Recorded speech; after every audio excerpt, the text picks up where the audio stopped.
دوسری تواریخ اور اس کا 27واں باب جو 9 آیات پر مشتمل ہے۔ یہودا کا بادشاہ یوتام 25 برس کا تھا جب وہ سلطنت کرنے لگا،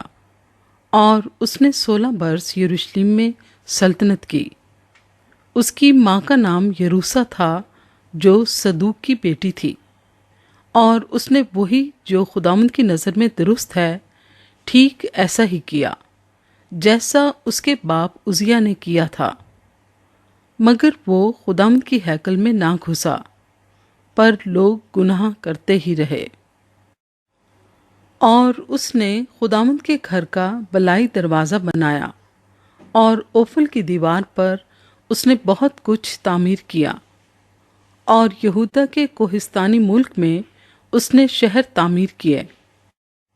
اور جنگلوں میں قلعے اور برج بنوائے۔ وہ بنی امون کے بادشاہ سے بھی لڑا اور ان پر غالب ہوا، اور اسی سال بنی امون نے 100 قنطار چاندی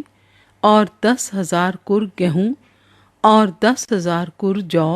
اسے دیے، اور اتنا ہی بنی امون نے دوسرے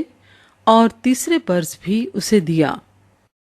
سو یوتام زبردست ہو گیا،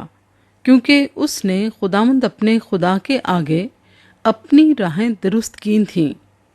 اور یوتام کے باقی کام اور اس کی سب لڑائیاں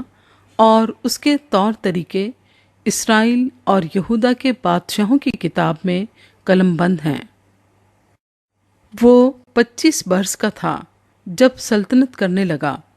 اور اس نے 16 برس یروشلم میں سلطنت کی، اور یوتام اپنے باپ دادا کے ساتھ سو گیا، اور انہوں نے اسے داؤد کے شہر میں دفن کیا، اور اس کا بیٹا آخز اس کی جگہ بادشاہ ہوا۔